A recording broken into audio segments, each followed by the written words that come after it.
les gars, comment ça va? J'espère que vous allez bien, que la semaine de boulot se passe bien, que votre famille, que vous avez la santé, que tout ce petit cercle va bien les gars. Aujourd'hui, JT Box les gars, bienvenue à tous. On va parler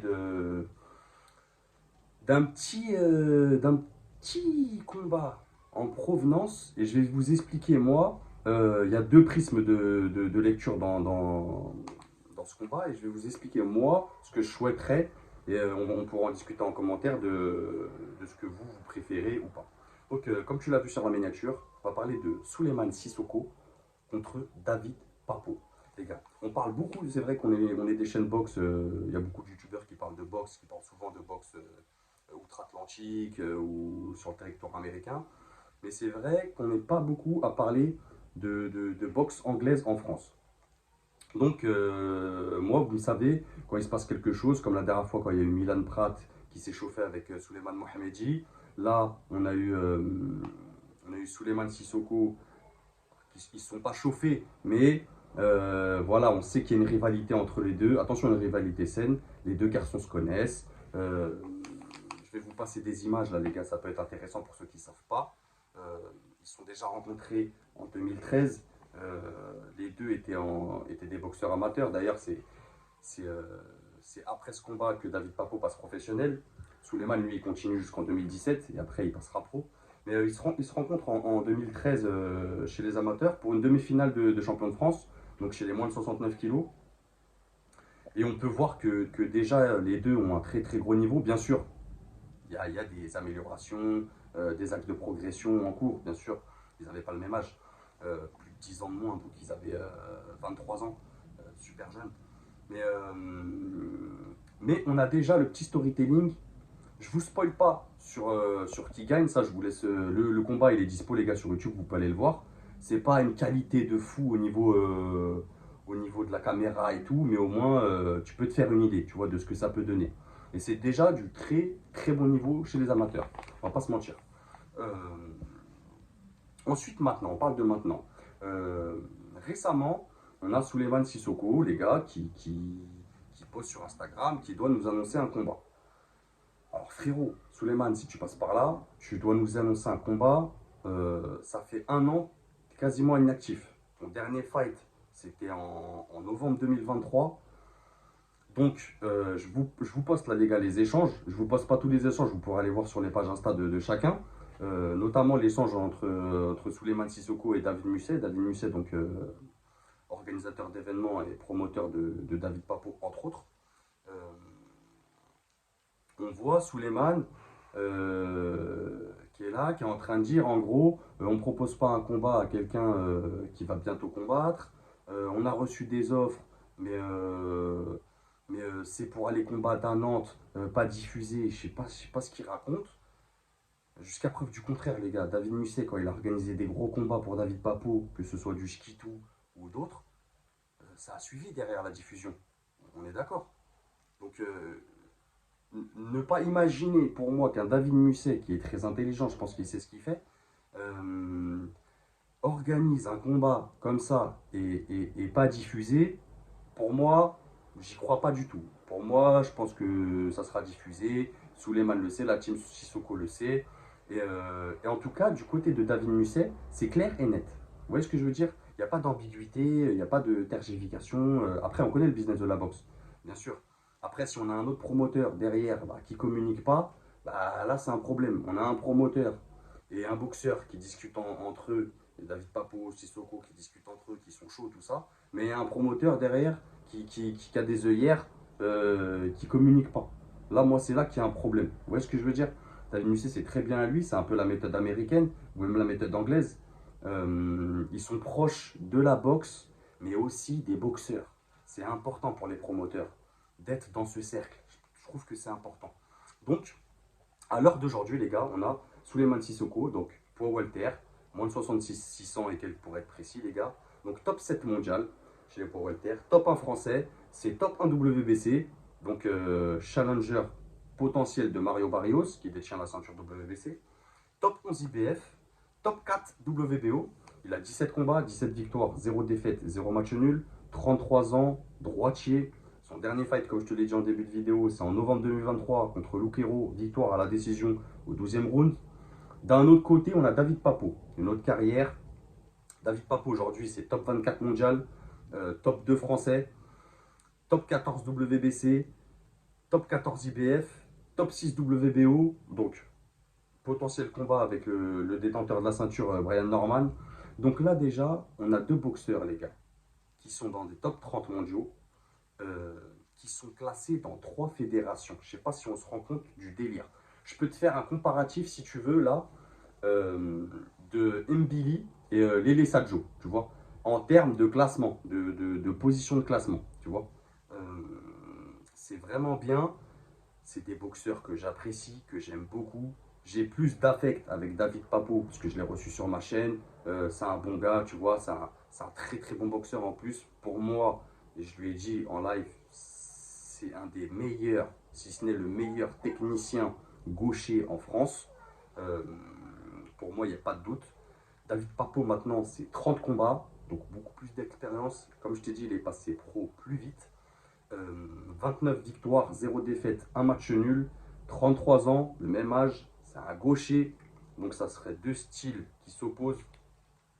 Il a la ceinture WBO globale, à noter aussi. Donc ça le met en place. Et je vais vous expliquer après les prismes de lecture que je vous disais en début de vidéo. Son dernier fight, c'est en avril 2024. Il gagne à la décision au 12e round contre John Miguez. Très très gros combat. On a pu recevoir aussi Papo par la suite. Il nous a dit qu'il s'était blessé lors de ce combat. Donc combat difficile physiquement. Peut-être pas stratégiquement, il a remporté le combat, mais physiquement difficile dû aux blessures.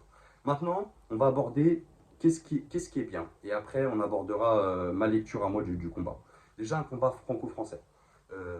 C'est toujours bénéfique pour la boxe en France, pour la boxe anglaise en France. On n'en a pas assez de rencontres franco-françaises. Et on a très bien vu que, je reviens dessus, quand il y a eu Bakary Samake contre Ahmed El Moussaoui, on a vu l'engouement que ça prend à chaque fois. On a vu le feu qui part direct quand il y a des Milan Prat contre des Souleymane Mohamedi, des Michel Soro évoqués contre Bakary Samake. On sait que ces rencontres-là, on en est friand, les gars, on va pas se mentir. On les attend, ces rencontres-là. Mbili, Lele Sadjo, tu vois, c'est des rencontres qu'on vraiment on attend. Et je pense que ça va se faire, mais tout a un temps. La boxe, c'est compliqué. Il y a des promoteurs, il y a des fédérations. Donc, faut que tout s'aligne. Tu vois ce que je veux dire? Il faut qu'ils soient gagnants-gagnants, les deux. J'espère, en tout cas. Ensuite, c'est nos deux meilleurs poids welter, les gars. Dans le circuit à l'heure actuelle, c'est nos deux meilleurs poids welter. Donc déjà, ça, c'est incroyable. D'être classé dans les différentes fédés, pour eux, je pense que c'est incroyable. Je pense qu'ils vivent très bien. C'est un honneur et ça relève de leur niveau respectif. Ensuite, on a les échanges entre la team Sissoko et la team Papo qui vont alimenter ce combat encore une fois. Et comme je te l'ai dit, on a un David Musset qui est assez clair sur la démarche qu'il propose, sur les prix, et qui relance en plus derrière, vu que la team Sissoko, il fuit un peu. Je dirais pas que c'est Souleymane qui fuit, un peu aussi, parce que bon, t'es un boxeur, c'est à toi de parler à ton promoteur aussi, hein, c'est pas ton gourou. Jusqu'à preuve du contraire, tu fais ce que tu veux, tu as un contrat et tout, mais tu peux orienter le contrat, tu vois, tu es bien classé, tu prends qui tu veux en vérité. Souleymane, là où je comprends pas, c'est qu'il dit qu'il a un combat bientôt. Souleymane, il y a 3 mois, tu nous dis que tu vas combattre Cavalioscas. Il est où le combat? Alors là, tu dois annoncer un combat. On n'a toujours pas de nouvelles. Mon dernier fight, c'était en novembre 2023. Tu vas pas me dire, les gars, on va pas se mentir, moi je parle français. Depuis novembre 2023, allez, je laisse un mois de récup. Depuis décembre 2023 jusqu'à l'heure d'aujourd'hui, ils n'auront pas pu faire ce combat, les gars. Eh non, faut arrêter de faire genre là, j'ai un combat. Je veux dire, alors qu'il y a 3 mois, tu nous as parlé de Cavalioscas, il n'y a rien eu. Franchement, cet argument pour moi, il est bidon. En tout cas, de mon point de vue, il est bidon. Si Souleymane, j'arrive un jour à l'avoir sur cette chaîne, bah, on en parlera, tu vois. Mais Mais pour moi, il y a des trucs qu'on ne sait pas dans cette histoire. Il y a des points. La boxe, comme je vous ai dit, c'est compliqué, mais je pense qu'on n'a pas tous les circuits. Vous voyez ce que je veux dire? Il manque des câbles là. Il manque des câbles pour tout relier. Donc, et l'argument aussi qui me dérange, c'est l'argument de non-diffusion. Comme quoi, si on vient à Nantes, ça ne sera pas diffusé.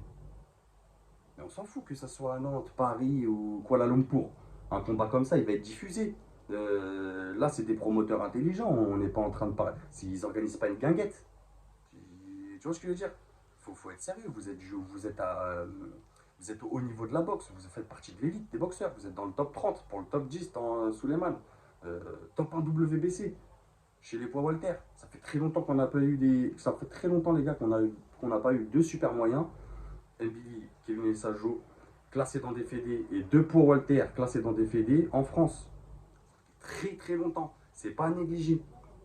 C'est vraiment du haut niveau. Maintenant, par rapport à mes prismes de lecture, alors il y a deux visions. Il y a ceux qui veulent le combat maintenant. Euh, Ceux qui disent, bah voilà, tu fuis, t'as trop attendu, ton combat contre Cavalioskas, on s'en fout, entre guillemets. Soit d'abord champion, on a toujours ce truc-là en France de soit d'abord champion chez toi et ensuite va chez les autres. Je suis pas trop d'accord avec ça. Je pense que oui, c'est vrai aussi, avant d'aller à l'international, il faut d'abord que tu fasses des armes, mais tu n'as pas forcément besoin d'affronter tout le circuit chez toi pour pouvoir déjà commencer à partir. Là, c'est des garçons qui ont 33 ans, qui sont plus sur des fins de carrière que des débuts de carrière. Alors, il leur reste du temps pour Walter. Je pense qu'il leur reste au moins 3 4 ans facile, tu vois. Surtout s'ils font un combat à l'année. Un combat à l'année, même deux combats à l'année, c'est pas être actif à leur niveau, tu vois. Vraiment, c'est des garçons qui ont besoin de combattre, qui ont besoin de un 2 minimum 2 combats à l'année, tu vois. Alors, faut pas me dire, ouais, la France c'est compliqué. Oui, la France c'est compliqué. Mais quand tu as des champions du monde qui arrivent à faire des 2 combats à l'année, euh, des boxeurs dans le top 10 ils peuvent faire 2 combats à l'année, les gars. C'est juste, faut se prendre, c'est tout, au bon moment. Donc voilà, il y a ceux qui veulent le combat maintenant. Parce que, voilà, pour ceux qui savent, il y a la petite revanche de David Papo par rapport à leur rencontre chez les amateurs. C'est des garçons qui se connaissent très bien, qui s'apprécient, je pense, mutuellement. Mais il y a cette rivalité. Et il y a aussi David Papo, lors de son dernier fight contre Miguez, qui a fait un call-out. Donc, qui a appelé Suleiman à venir défier chez lui à Nantes, tu vois. Donc, il y a ça aussi. Ça reste des boxeurs avec des égos, ça peut piquer. Moi, les gars, je vais vous exposer mon hypothèse. Ensuite, on en parle en commentaire. Moi, j'aimerais que les deux. On a un Souleymane Sissoko qui est top 1 WBC. On a un David Papo qui est top 6 WBO. Le mieux pour eux, ça serait que Souleymane parte dans une direction d'aller chercher la WBC, euh, qui est prenable. Si ça reste Mario Barrios, c'est prenable. David Papo d'aller chercher la WBO, qui est Brian Norman, qui est encore prenable. Bien sûr, ils ont des étapes avant, hein, un ou deux combats avant, et ensuite avoir leur chance mondiale. Et ensuite, les gars, écoutez-moi pourquoi je dirais que c'est un combat légendaire. C'est qu'en France, on a eu une unification entre Souleymane Sissoko et David Papo avec la WBC et la WBO. Un combat en France avec cet enjeu, ça serait un truc de zinzin, les gars. Écoutez-moi bien, ça serait légendaire pour la boxe anglaise en France. Et, euh, et moi, je suis pour cette direction en tout cas. Et en plus, quoi qu'il arrive, les ceintures resteraient en France. Et ça, c'est important. Ça redonnerait, comment je vais dire ça? Ça redonnerait le respect que mérite la boxe anglaise en France vis-à-vis des autres pays à côté. L'Angleterre, l'Amérique. C'est ça qui nous manque aussi, les gars. C'est des champions. Des champions, que ce soit dans les 4 fédés, même l'IBF, hein, WBA. Hein. Il nous manque des champions, les gars. Il nous manque des champions pour asseoir cette autorité-là, ce pouvoir-là. Donc voilà, les gars, dites-moi ce que vous en pensez en commentaire. Merci à ceux qui s'abonnent, ça me fait plaisir. Merci à ceux qui deviennent membres aussi, qui rejoignent la Guilde du Noblard. N'hésitez pas, si vous voulez me soutenir, passez par là.